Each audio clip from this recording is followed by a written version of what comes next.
Justice 96, justice for the 96 people that died in 1989. After so many years, 27 years later, all the family members can now have closure, knowing actually their loved ones were not to blame for what happened that day at Sheffield. Yeah. Okay, let's go on with the show now. I talk about the 2016 Rio Olympics. It's just 100 days to go. Now the real countdown starts to the Olympic. And the Olympic Touch has been traveling. It's been going from one place to another. And I tell you, this one excites me. We keep preaching there must be social inclusion. Definitely. We must not, make people feel like because you have some disability or you're physically challenged, you're not part of the games. Nope. And the Syrian amputee swimmer ran with the Olympic flame through a refugee camp. Good message we're passing with the Olympics. Surely, I mean, the Olympic spirit is real. There's no doubt about it, and that's why we're saying. That's what we're saying. This inclusivity. That's right. Involving this Syrian amputee carrying the Olympic flame. Wow. So it's a very good one. I like it. It's actually to highlight the plight of the million people who fled their homes for Europe since last year. And if you check this Ibrahim Al Hussein, his dream was to participate at the Olympics, but he may not be able to participate. But right now, having been chosen as one of those to actually carry the flame through a refugee camp in Athens is something he would definitely want to cherish for the rest of his life. Now, his right leg was actually amputated from the middle of the calf, and he walks with a prosthetic leg that the private doctor actually arranged for him, for free. He received that for free, and that's what is actually helping him. He was a swimmer. He plays wheelchair basketball, with the Anthems team in Greece, of course. Then another thing was that he says when he was growing up, when he was swimming, he felt he would compete at the Olympics as a swimmer. Well, right now, unfortunately, he lost his leg during a bombing in Syria. So it's good to see the organizers of Olympics carry this kind of people along and tell them you're still part of the family. You might not be an athlete again, but you still belong to the Olympic family. Feel the experience. Yes. Know what it's like to be part of the Olympics. And the International Olympic Committee, the IOC, they've said they want to draw the world's attention to the plight of refugees. They're doing it. Football did it with the Fair Play Award. Everybody. We can also go to the IDP camps in Nigeria and use sports to show them some love. We can actually transform lives through sports. He's not going to compete at the Olympics, but do you know what it means to hold that torch? Yeah, the torch. Wow. It is big. It's massive. So it's really massive.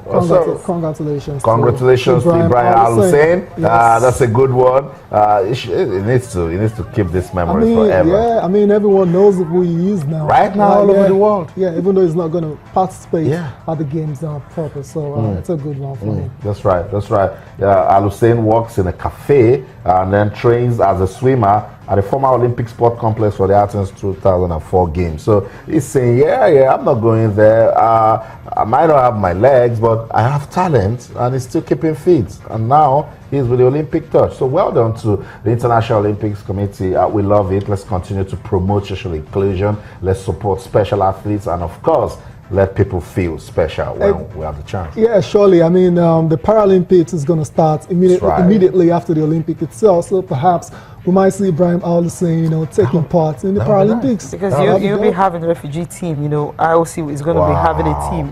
That those who don't actually have country right now can actually come together and participate. So really want to also see that's some love. That's love, That's the way love. it goes. Okay, so that's it. Let's continue the love right here at Channels TV Sports Center in Lagos, Nigeria. Bring you into all of what we will be doing this morning on the show. Are you aware that we're leading the agenda for a change in women's football in Nigeria? We'll continue that discussion because we know that the ladies have the talent. Women's football has done so well for this country. What other ways can we make it shine? How can we keep it to remain admirable? That's the league. The league is very fundamental if you want women's football to continue to shine. I'll continue to talk about women's league football in Nigeria right here until we see that desirable change. You can be part of the program. Let's set the agenda. How can we make women's football admirable in this country. On Twitter, we're channels_sports. On Facebook, we're channels-sports. Just to also let you know, we're still, crossing the T's and dotting the I's for season 8 of the Channels National Kids Cup. You know what? We've already seen talents from the Lagos preliminaries. From the other regions, they're telling us, guys, we already have our representatives. We cannot wait to come to Lagos. And we're saying, come on, bring on the action. That's what we want. Season 8 of the Channels National Kids Cup will continue to get our attention until we play the final on May the 27th. So kids, start getting ready because we're coming for you big time. Let's see if we'll have another champion. Also on the program this morning, I told you, we're talking about women's football.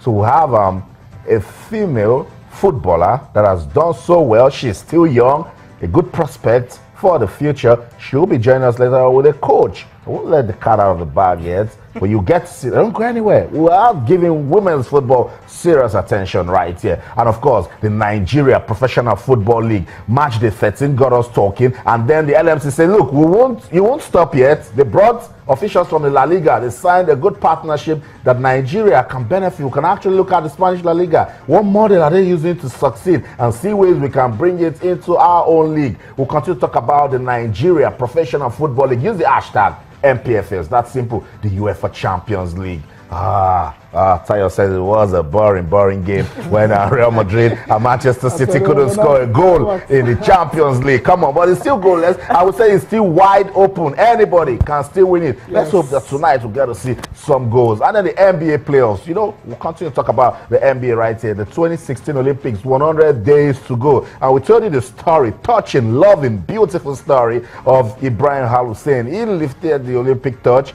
went around, the refugee camps, and he said, hey, I love this experience. I was saying, well done to the International Olympic Committee. So much to talk about. Twitter, channels_sports. Facebook, channels-sports. Email, sportsthismorning@channelstv.com. We will continue to talk about sports right here. Cecilia, where are we going?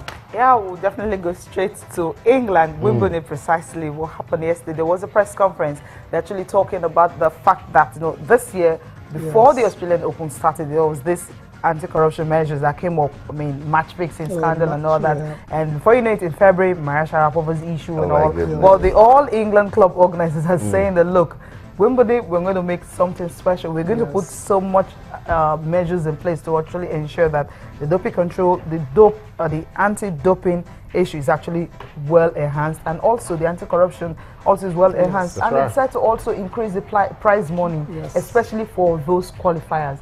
Those players who get to play through the qualifiers. So if you crash out at the group stage, or rather even the first round, you definitely have to get something home. Something tangible. Something tangible, so that those match fixers who really want to kind of entice those lower ranked players, the money will not just be big enough for them to actually accept it and all that. So when you know that, okay, I can get as much as $40,000, £30,000 when I leave at the group stage, then someone offering you about £10,000 is definitely not enough for match fixing and all that. I think that's something really good that they're coming up with. Yeah, surely.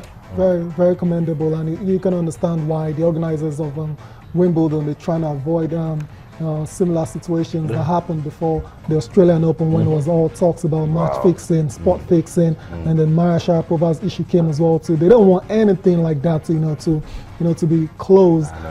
You know how serious they take the All England. You just talking about the problem, and I say, Rafa and I say, you spoil my name, I come after you. So they're just trying to make sure that those integrity checks, people don't come around and start, questioning the integrity of Wimbledon. So it's allowed. Sure. It's allowed. Okay, let's take a look at what happened at the press conference yesterday.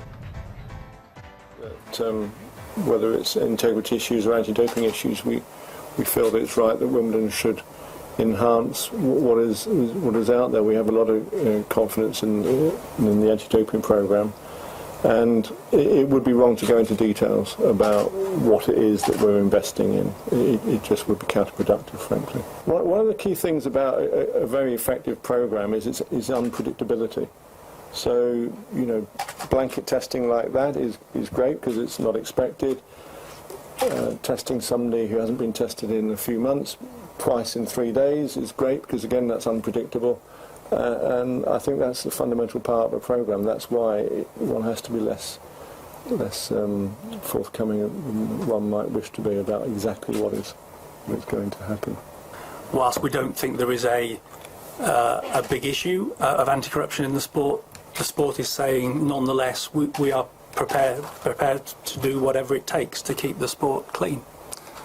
But I do think it is more an issue of perception than reality. Our hope is that people see what measures have been taken with the anti-corruption storm that hit Australia in January. I think the sport did react quickly in terms of announcing an independent review. She is a former champion here at Wimbledon, very popular with the crowds, and yes, it would be a great shame. In terms of what has happened, we now need to let due process take its course and an outcome be determined, and then we'll see what happens after that. And for our singles champions, there is a 6.4% increase in prize money, a £120,000 increase, taking the singles champions prize money up from last year's 1.88 million to around a sum of £2 million for each of our two champions in 2016.